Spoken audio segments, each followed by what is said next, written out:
My name is Bilal Shala, the PCB organizer of this webinar, and today's topic is the significance of the shift to risk management from threat and vulnerability assessment in information security management system. This webinar will be presented by Mr. Sesha Prakash. Mr. Prakash is the Vice President of PromaSecure, consultants for information security and risk management. He has overall experience of 35 years with the past 8 years devoted to the domains of information assurance and information security. Please write your questions and comments in the question box in the right-hand control panel, or you may use the option to raise your hand, and Mr. Prakash will answer to them accordingly at the end of this webinar. Please, Mr. Prakash, you may start the presentation. Thank you, Mr. Valar, and I thank PCB for this opportunity to present this webinar. Hello to everyone, the PCB family members out there. Greetings to all of you, and based on your locations, either a good morning, good afternoon, or good evening to all of you. Thank you for participation. At the outset, I think you may imagine my title to sound a little superfluous, since risk management was always present as a part of information security right from the beginning. But the title, to make the title more clear, let me take you through the presentation. The title is Significance of Shift to Risk Management from Threat and Vulnerability Assessment in ISMS. A small attention that I will only be touching upon several aspects to allow you, the participant, to ponder or subsequently dive deeper into the subject. My aim here is to raise your curiosity. As introduced, my name is Sesha Prakash. I work in India, but I work in Oman. I have 36 years of experience, of which I was into banking earlier and past 8 years into information security. I am a certified trainer PCB, and I hold several PCB certifications, as you can see on the screen. I also hold other certifications from ISACA, Axelos, ISC2, and the EC Council. That gives me a larger view of information security.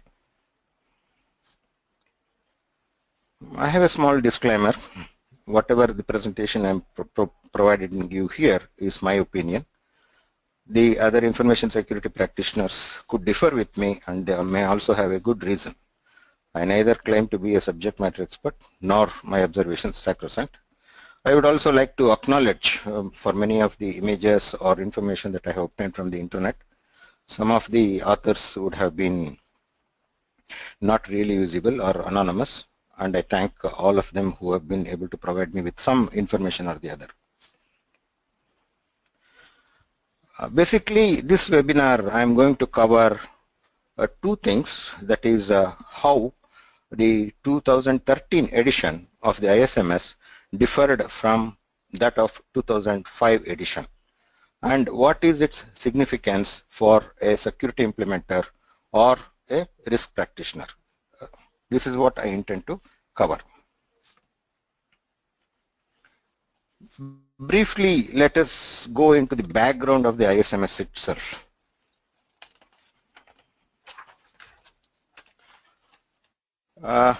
If you recall, back in 1980s, there was automation of several processes, and what happened was the paper trails and the tangible evidences were no longer explicitly available. The internal working of the system was questioned, and trust levels of the input or the output of the automated systems were mysterious to many. In order to spruce up the trust level, there was a need to identify the requirements and endorse the activity for its completeness. I think this in turn gave birth to the evolution and now popular information security triad: confidentiality, integrity, and availability. This requirement started off as a checklist of a baselines and controls for the then EDP managers, who are the equivalent of today's IT managers in England in the 1980s. This is what has evolved into the current edition of the ISMS. While the checklist initially was about physical systems and data processing, it was also about confidentiality, integrity, and availability. How this checklist became a standard is now history. What I wanted to inform was the baseline controls then they thought of for the CIA were in fact risks but viewed as threats that was associated with tangible items. Coming to the 2005 edition, with reference to the edition, we were looking on assets. The standard, if you're looking at clause 4.2D of the 2005 edition, it was an emphasis on identification of an asset and its owner. Once the asset was identified, we had to further identify the vulnerabilities within the asset. Thereafter, all the threats and threat agents that would otherwise exploit the vulnerabilities, thereby arriving at how it is going to impact the confidentiality, integrity, or the availability. Due to this emphasis, the preliminary requirements of the ISMS revolved around assets or an asset inventory for its risk assessment, to draft the statement of applicability, as also to arrive at the risk treatment. What is an asset? I will just give a brief explanation. You have different types of assets: a tangible asset, a virtual asset, and an intangible asset. Where would this be? They could be within the enterprise, that is within the given location, or it could be external asset within our enterprise, which means a third-party asset which we are bound to take care of, and our own asset which would be outside the enterprise, which still means we should not be able to lose the control and still see the means for protection. Today, newly, we could also think of void, where the asset in the form of information could lie, as well as the cloud. Let me trace how the 2005 addressed, as per my understanding, the assets. So we all started off with the ISMS scope. Once the scope 1 boundaries were determined for the ISMS, we had to discover the assets that will be within the scope. In terms of class 4.2D shown above, we will try to discover all the assets in the scope. Against these assets, we need to identify an asset owner, or he could be a owner of a group of assets, that is multiple assets, as also sometimes the ownership could overlap in terms of the given asset. Once the asset is identified, you had to look at the vulnerabilities that was within the asset,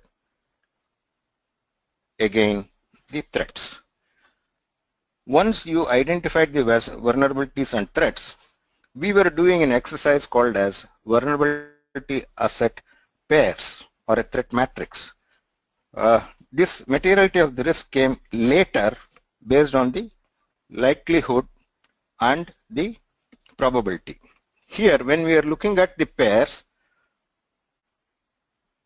we would be looking at the vulnerability itself, a threat source, and the threat action. The threat action means the threat actor who will be able to exploit the vulnerability. Based on the impact and likelihood of these vulnerabilities and threats, we were doing the risk assessment. In my opinion, when we were tracing down the asset to the risk assessment, we had a small limitation where on the overall view of the risks were associated, in the sense we were not able to predict the cascades in terms of risk for the upstream or the downstream relationships, because normally it was out of scope. This is despite the fact that ISMS is based on an process approach.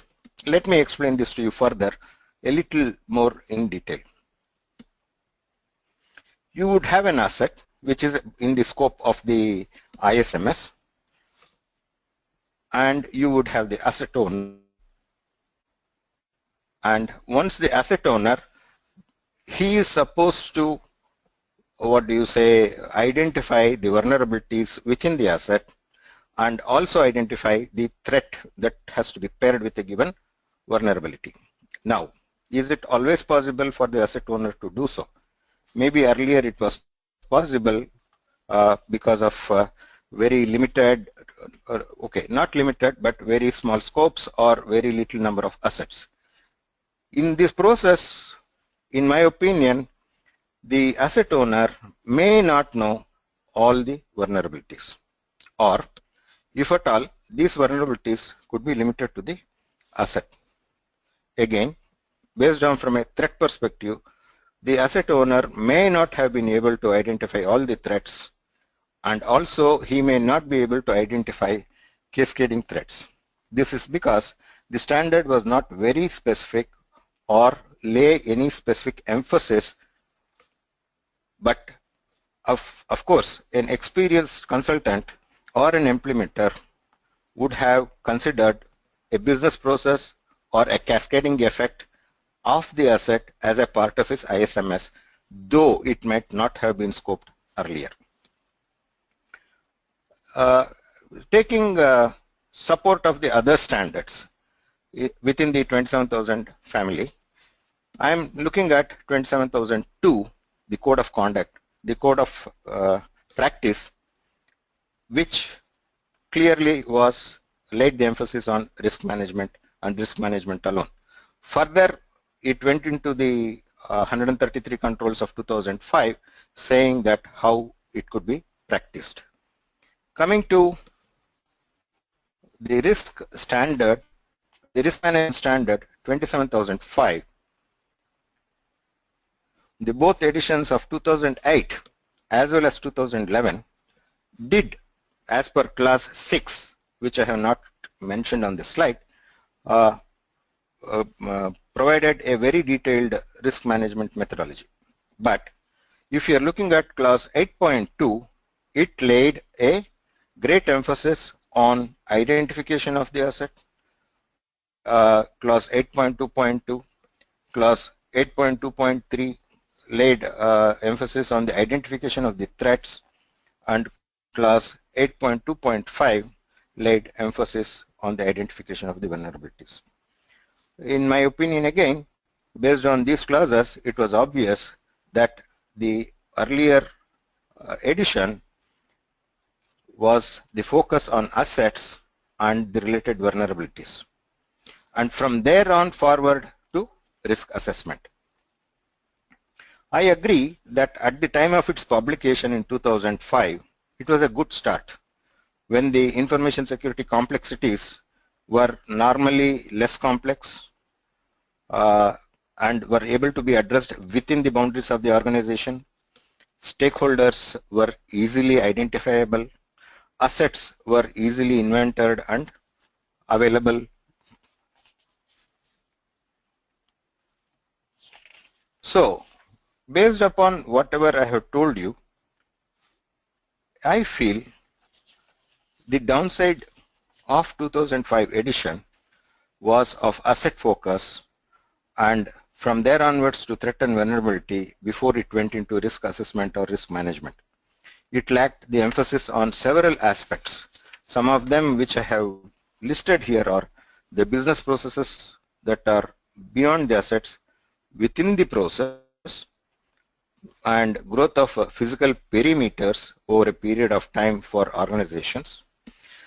Virtual growth of organizations, which was through websites or which was through VPNs, and also the porosity of the network perimeter, with people being able to log into the network from within the premises using their own modems on internal systems. Also, some of the other things were the growing dependency of the internet-based networking and social engineering, a very great impact of recent times, and its advancement and maturity in the manner in which people were attacked. Then we have how the hardware technology grew based on the effect of the well-known Moore's law. Again, you have the new attack vectors like the Boyd, internet penetration, reduction of technology costs, or downloadable tools. What I would like to add here is these are the requirements which is covered in the 2013 edition, and it was not explicit. That's what I'm trying to tell you here. Also, the further developments were the asset base was growing. It was growing, and many people could not keep it up to date from the inventory's perspective. Could be many reasons. There could be a lack of manpower, or there could be lack of adequate procedures, thus making the asset inventory itself incomplete and limiting a risk identification based upon such inventory, which in my opinion again would leave the systems vulnerable, or the ISMS itself vulnerable. Again, if I may say so, the asset-based approach was only for the area in scope of the ISMS. That means to say, I was identifying those assets which were within the scope, not those were outside the scope. At times, there could be a cascading effect of this asset over an asset outside the scope, or the effect of an outside the scope asset could have impact on my asset. Given today's environment, there can lead to some consequences which might not be acceptable to organizations. Again, the upstream and downstream assets that have dependencies might have been ignored, again leading to undesirable consequences. If I could provide you with an example, most of the times when a function or a business is a part of the ISMS, the physical security and the facilities management may not come under the scope. That would show the cascading assets not coming into the purview, which could impair access restrictions, be a part of internal threats, just because it is not captured in the inventory. Of course, if you were doing the implementation through an experienced or a very competent implementer or a consultant, some of these things would have been addressed. And as I was telling, it was not explicit in the 2005 edition. But environments evolved, and I would like to give a prelude. Identification of assets became complex. Ownerships were also very tedious. So if I can bring it down or boil it down, we can look at the known knowns, the known unknowns, or the unknown unknowns, and the unknown knowns. Known knowns, yes, those which have occurred in the past and likely to manifest again. So we will be able to put preventive measures or controls. Some of the examples are the malware, that is virus attacks or Trojan attacks, or for that matter even phishing attacks. Then you have the DOS attacks, the denial of service attacks, component failures, fire, improper patching, physical access based vulnerabilities, technology based risks. These are the known knowns which we can really put some preventive measures. We have some of the known unknowns, those that may have occurred in the past but may or may not recover within the predictable future time frames. But that information does provide us with sufficient information to be prepared for, like floods, tsunamis, earthquakes. These are known unknowns. You have the unknown unknowns. It is also known as a black swan event. They have to be actively considered, but we would still not know what to anticipate or to expect. Given a decade ago, for example, the APT or the advanced persistent threats, or the denial of distributed denial of service, or the botnets or ransomware, etc., were not really known. Of course, today they are known knowns, but then way back then they were unknown unknowns. There is a different type which is known as unknown knowns. If you can look at the idiom, an elephant in the room, which means to say we know it exists, but we are unwilling to acknowledge the risk. So with this as a small prelude, I will go into my next slide, where I would also like to state that the 2013 edition was looking at information in itself. So thereby there was a de-emphasis for the need, whether it has to be in a physical or in any other identifiable virtual form. So with this shift, we had to see about information was how it originated, what are the formats, what is its vessel of carriage, its storage and medium, or how it has to be safeguarded or protected. This shift would make interested parties to look at the information in a manner they would like to see. So it is with this background that the 2013 edition very clearly says that there is a need to understand the organization and its context. Of course, we have to look the context from both the external and the internal. The next clause also talks about expectation of interested parties. Interested parties could be a large number of people, including suppliers, customers, internally departments, staff, etc. This was sufficient, in my opinion, to set the tone for the risk assessment and shifting the focus away from assets. As against the threat vulnerability matrix, which I showed you earlier, we now will have a probability impact matrix, which will also help us set a risk appetite. So if we start an ISMS as per the 2013 edition, one of the first things that we would be looking would be the business objective for the organization itself. That is what sets the tone of the organizational context. As we look at the business objective and start scoping the ISMS, we would be looking at the ISMS objective. Once we have the ISMS objective, then we would be having some person accountable for the objective. I would term this person to be as the risk owner for the simple reason he would have a very broad view of the process that is required to achieve the business objective through the ISMS objective. From the ISMS objective, we would be looking at the risks that would impair the objective, that is the risk identification portion of the total risk assessment. Of course, we are now again going to look at the likelihood. I have used the term probability and likelihood in order to be clear about several other standards, but the standard talks only about likelihood. That is the term used, and here impact or severity, impact is the word used by the standard. Severity is also used by many other standards pertaining to security or risk assessment. So both of them would help us in conducting the risk analysis. What I have shown you here is a simple risk analysis based upon the qualitative risk assessment, which will give you the low risk to high risk items that have been identified based on impact and severity.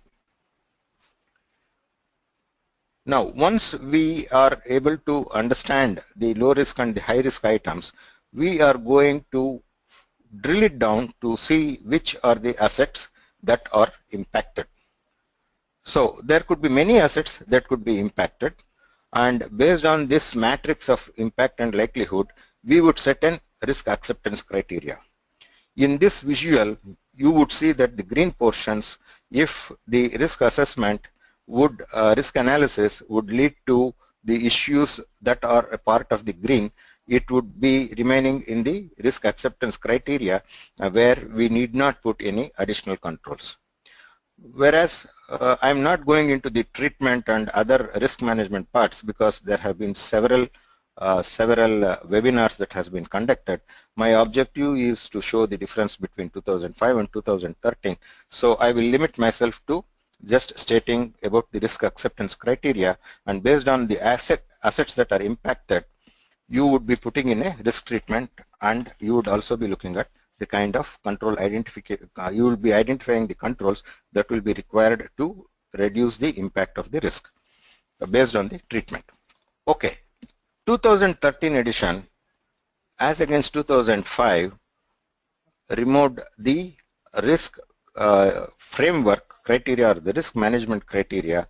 Thereby, we need not really depend upon 2005 framework. I hasten to add that 27005 is a very good risk management standard, but it might not cover all types of verticals or all types of occasions for organizations. Thereby, by removing that, 2013 edition has given a correct reference to any other risk framework. Mostly it has specifically referred to ISO 31000 based on its general approach to risk management.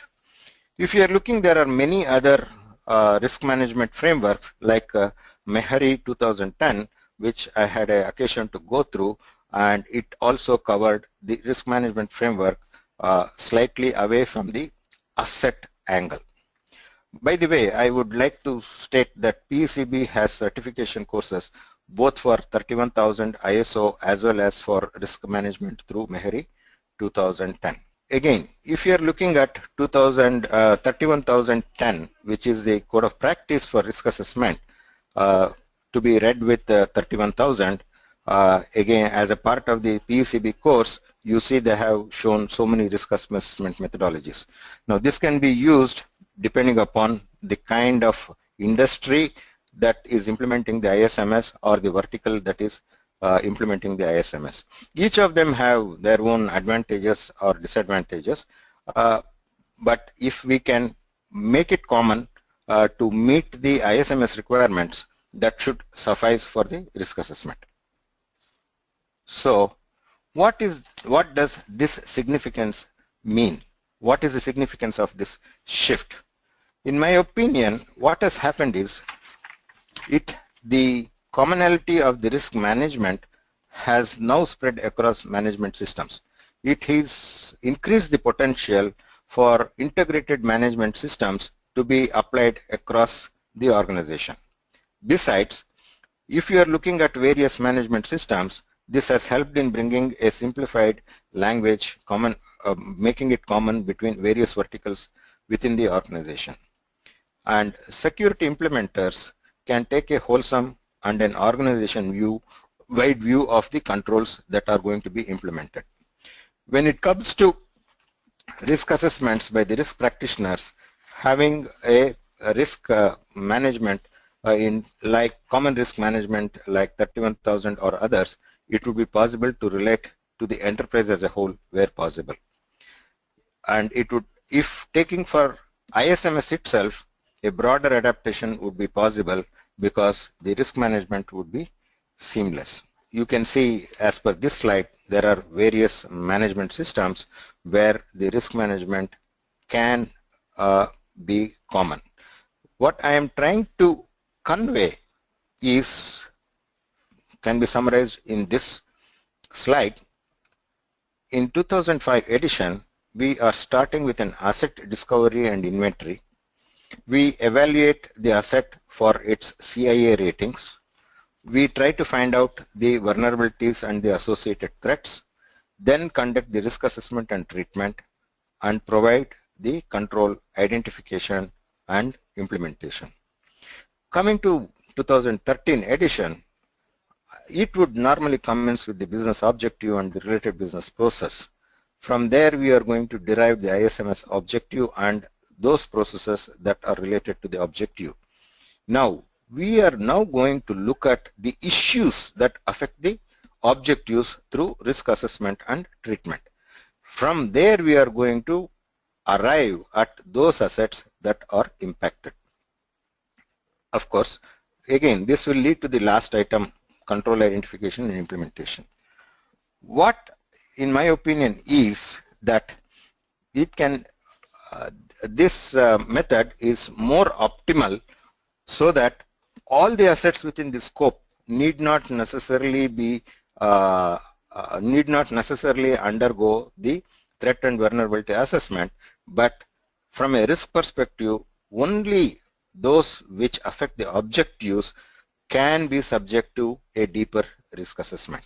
So in conclusion, from 2013 edition, I can say a risk-based assessment approach would be more inclusive of all the required assets as against a asset-based approach to risk assessment, which may not emphasize or actively consider other prevalent risks within the system. This is my conclusion, and with this I thank you all the participants for having been with me. Mr. Prakash, thank you very much for this great presentation. As we have some time left, we will go through some questions. The first question for you is how important is to identify the insider threats, so threats that may come from the inside of the organization? Given today's importance of information, insider threats can be accidental as well as intentional.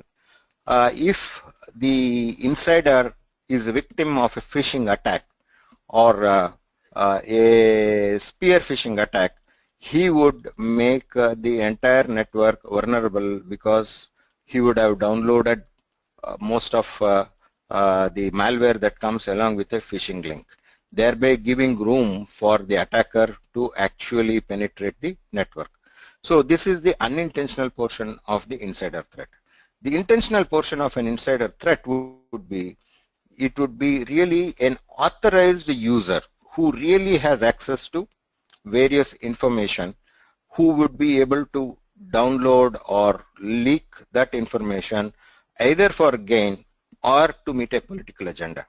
The basic examples are WikiLeaks, if I can give such an example, where people felt politically or for ethical reasons that they have to give out the information. So this was an intentional leakage. So this is how I would be viewing internal threats.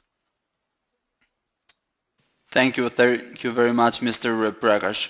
And the last question for you, one of attendees has asked you, can you again please tell us which are the best steps to follow for risk assessment for information security and management system? Okay. Risk assessment. Risk assessment would be first, we can look at risk assessment from several perspectives. One could be the previous loss instances for the organization. If you have known financial loss or reputational loss that has occurred previously, there could be a good start for risk identification so that we can prevent the future, leakages, either in form of finance or in form of reputation. Now, how would you be looking at reputation? Bigger organizations, if there is a fall in the share value, and if it is pertaining to some information leakage, would be a good indicator. Or if there has been a social media, comments upon the organization, is also a good way of trying to identify what the risk is by coming back to the root cause. This is what I would like to talk from the perspective of finance or from the perspective of reputation. But there could be other items which could be called a near miss. A near miss is a issue where you are able to recognize that if that threat or risk were to have manifested, you would have lost, but you did not. So that would also give a good indication of identification of the threat. From my own experience, I could also tell you that when we are doing a risk assessment or a risk identification process, we would be able to associate other risks that will come in. Again, if I can say risk, when we are doing the risk treatment, we put in a new control. But the moment we put in the new control, we will be able to see certain other risks that are arising because of the implementation of the control. That is another good source of risk identification. Of course, the consultant or the implementer should be a little knowledgeable and should have some kind of an experience or exposure to be able to do this. One of the main limitations for many people is the risk identification step itself. Maybe the skills really need to be improved upon risk identification, by which we should be able to make information security, or for that matter when we are looking at health and safety or business continuity, would make a lot of difference if the risk identification step is done in a very proper manner. Thank you very much, Mr. Prakash. I can see that Mr. Adefemi Onaunga has raised his hand, so I'm going to unmute his microphone and he can be able to ask his questions. Okay. Mr. Onagunga, I have unmuted you, so please you can do your question for Mr. Prakash. Hello? It seems that his microphone is not working. Mr. Prakash, thank you very much for this great presentation and highly informative. Also, I want to thank all the attendees for taking the time out of your busy schedules and join us. We really hope you enjoyed this webinar and you can view the presentation slides and watch this session recorded on our website www.pcb.com. At the end, just let me to inform you that next week we are hosting another webinar titled Setting Up for Information Security Management System in a Public Administration. Thank you very much and bye-bye. Thank you very much, Mr. Prakash. Thank you. Thank you, PCB. Thank you, LR. Bye. Bye-bye.